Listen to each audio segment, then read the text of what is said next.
Digital ইলেকট্রনিক্সের জগৎটা দেখতে যতটা জটিল মনে হয় তার ভেতরে কিন্তু লুকিয়ে আছে এক দারুণ সরলতা। তো চলুন আজ আমরা সেই রহস্যের দরজাটাই খুলব। আর আমাদের চাবি বুলিয়ান অ্যালজেব্রা। দেখব কিভাবে এটা বিশাল বিশাল সার্কিটকেও একদম সহজ করে ফেলে। এই যে এত টেকনোলজি, এত জটিল সব জিনিস, কিভাবে এগুলোকে আরো সহজ, আরো ফাস্ট, আরো স্মার্ট করে তোলা যায়, আজকের দিনে কিন্তু আমরা সবাই এই দৌড়েই আছি, তাই না? এই প্রশ্নটাই কিন্তু ডিজিটাল ডিজাইনের একেবারে গোড়ার কথা, আর এর উত্তরটা আমরা খুঁজব বুলিয়ান অ্যালজেব্রার মধ্যে। আচ্ছা, তাহলে শুরু করা যাক। দেখুন, একটা লজিক সার্কিট শুরুতে দেখতে ঠিক এরকম হতে পারে। কি বেশ জটিল লাগছে না? সত্যি বলতে এটাকে একটা অগোছালো ঘরের সাথে তুলনা করা যায়। দেখেই মনে হচ্ছে এটাকে এক্ষুনি গোছানো দরকার। আর এই যে ডিজিটাল জট, এটা খোলার জন্যই কিন্তু আমাদের হাতে আছে বুলিয়ান অ্যালজেব্রা। এটা হলো ডিজিটাল লজিকের একটা স্পেশাল নিয়মকানুনের বই। মজার ব্যাপার হলো, এটা কিন্তু কোনো সংখ্যা নিয়ে মাথা ঘামায় না। এর কারবার হলো শুধু দুটো জিনিস নিয়ে, সত্যি মানে 1 আর মিথ্যে মানে 0। আর এই দুটো জিনিস দিয়েই বড় বড় জটিল যুক্তিগুলো একেবারে জলের মতো সোজা হয়ে যায়। তো চলুন একদম বেসিক কিছু নিয়ম দিয়ে শুরু করা যাক। এগুলোকে বলতে পারেন প্রথম ধাপ। এগুলো বুঝলে সামনে এগোতে বেশ সুবিধা হবে, একটা কনফিডেন্সও আসবে। দেখুন, বুলিয়ান অ্যালজেব্রার কিছু নিয়ম কিন্তু আমাদের খুবই চেনা, মানে সাধারণ গণিতে আমরা যা করে এসেছি ঠিক সেরকমই। যেমন ধরুন, কোনো সংখ্যাকে 1 দিয়ে গুণ করলে কি হয়, সেই সংখ্যাটাই থাকে, বা শূন্যের সাথে যোগ করলে তখনও তাই। বুলিয়ান অ্যালজেব্রাতেও ঠিক তাই। এখানেও কে 1 দিয়ে গুণ করলে এই থাকে, আর এর সাথে 0 যোগ করলে এই হয়। মানে শুরুটা কিন্তু একদমই অচেনা নয়, বেশ পরিচিত লাগছে, তাই না? আচ্ছা, পরিচিত নিয়ম তো গেল, এবার চলুন সেই নিয়মগুলো দেখি যেগুলো শুধু বুলিয়ান লজিকেরই নিজস্ব। আর সত্যি বলতে এগুলোর জন্যই কিন্তু পুরো বিষয়টা এত ইন্টারেস্টিং হয়ে ওঠে।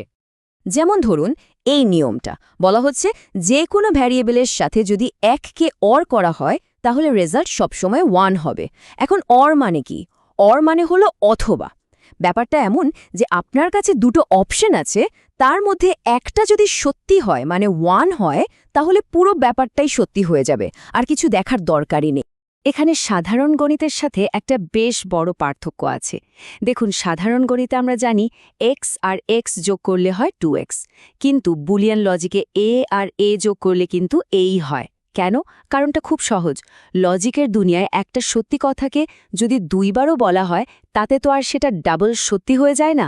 সত্যি তো সত্যি, তাই না? এবার চলুন দেখি একটা জিনিসের সাথে তার উল্টোটা বা বিপরীতটা জুড়ে দিলে কি হয়। ধরুন, একটা ভ্যারিয়েবল আর তার বিপরীতকে যদি অ্যান্ড দিয়ে জোড়া হয়, রেজাল্ট সব সময় হবে 0 বা 0, কারণ অ্যান্ড মানে হলো এবং, দুটোকেই সত্যি হতে হবে। কিন্তু একটা জিনিস আর তার উল্টোটা একসাথে তো সত্যি হতেই পারে না, এটা অসম্ভব।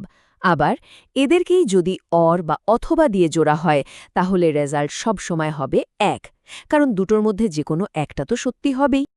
এতক্ষণ তো আমরা বেসিক নিয়মগুলো দেখলাম। এখন সময় হয়েছে কিছু পাওয়ারফুল টুলসের সাথে পরিচিত হওয়ার। এগুলো ব্যবহার করে বড় বড় জটিল জিনিসকে এক ঝটকায় ছোট করে ফেলা যায়। এগুলোকে বলা যেতে পারে আমাদের পাওয়ার মুভস। যেমন ধরুন, এই ডিস্ট্রিবিউটিভ ল, এটা কিন্তু আমাদের সেই স্কুলের গণিতের কথা মনে করিয়ে দেয়। এটার সাহায্যে আমরা একটা এক্সপ্রেশনকে ভেঙে বড়ও করতে পারি, আবার দরকার পড়লে কমন টার্মগুলোকে বাইরে এনে ছোটও করে ফেলতে পারি। খুবই কাজের একটা টুল। এবার একটা দারুণ শর্টকাট দেখা যাক। a প্লাস ab সমান সমান a। এর পেছনে লজিকটা কিন্তু খুব সোজা। ভাবুন তো, যদি a নিজেই সত্যি হয়, তাহলে a অথবা a এবং b, এই পুরো কথাটার ফলাফলও তো সত্যিই হবে, কারণ অথবার ক্ষেত্রেই একটা সত্যি হলেই তো চলে। তাই এখানে ওই বাড়তি ab অংশটার আসলে কোনো দরকারই নেই, ওটা অপ্রয়োজনীয়।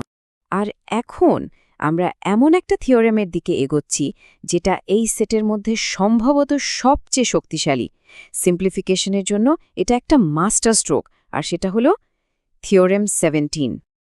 আর এই হলো সেই ultimate shortcut, a plus ab equals to a plus b।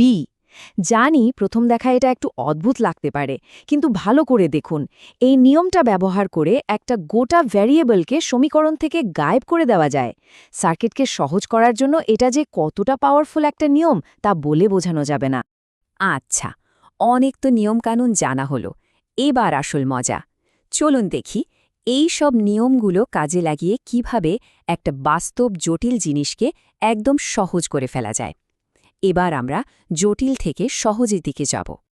তো আমাদের সামনে এখন একটা চ্যালেঞ্জ। এই এক্সপ্রেশনটাকে সহজ করতে হবে। z = a বার যোগ b গুণ a যোগ b। দেখা যাক কি করা যায়। চলুন এটাকে স্টেপ বাই স্টেপ ভাঙা যাক। প্রথম ধাপে আমরা এটাকে ভেঙে ছড়িয়ে দিলাম। পরের ধাপে অপ্রয়োজনীয় জিনিসগুলো ছেঁটে ফেললাম। যেমন আমরা জানি a আর a বারের গুণফল 0 হয়, আবার b আর b এর গুণফল b থাকে। এগুলো ব্যবহার করার পরেই দেখুন এক্সপ্রেশনটা অনেকটাই ছোট হয়ে গেছে। এরপর শুধু b কে কমন নিলাম আর ভেতরের বাকি অংশটা সহজ হয়ে এক হয়ে গেল। তাহলে শেষে কি পড়ে রইল? শুধু b। আর এটাই হলো বুলিয়ান অ্যালজেব্রার ম্যাজিক। ওই যে এত বড় জটিল একটা এক্সপ্রেশন ছিল a বার যোগ b গুণ a যোগ b, সেটা শেষ পর্যন্ত হয়ে গেল শুধু একটাই অক্ষর b। ভাবা যায় অসাধারণ একটা ব্যাপার। এবার এর চাক্ষুষ প্রমাণটা দেখুন। সরল করার আগে ওই এক্সপ্রেশনটার জন্য একটা জটিল সার্কিট লাগত, যেখানে অনেকগুলো গেট ব্যবহার করতে হতো। আর সরল করার পর দরকার শুধু বিয়ের জন্য একটা সোজাসাপটা কানেকশন, আর কিচ্ছু না। তো এই সব কিছুর মানে কি দাঁড়ালো? কেন এটা এত ইম্পর্ট্যান্ট? কারণ সার্কিট যত সহজ হবে, ইলেকট্রনিক্স তত ফাস্ট হবে। সিগন্যালকে কম পথ যেতে হবে, খরচও কমবে কারণ কম পার্টস লাগবে, এনার্জি বাঁচবে মানে আরও এফিশিয়েন্ট হবে, আর সবশেষে জিনিসটা আরও বেশি নির্ভরযোগ্য হবে, কারণ নষ্ট হওয়ার মতো যন্ত্রাংশই তো কমে গেল। এই পুরো ব্যাপারটা আমাদের একটা খুব ইন্টারেস্টিং প্রশ্নের সামনে এনে দাঁড় করায়। আমাদের চারপাশে এমন আরও কত জটিল সিস্টেম আছে যা হয়তো বাইরে থেকে দেখতে খুব কঠিন মনে হয়, কিন্তু তার ভেতরেও এমন কিছু সহজ সুন্দর নিয়ম লুকিয়ে আছে। হয়তো আমরা এখনও সেগুলো খুঁজে পাইনি। ভাবার অত বিষয়, তাই না?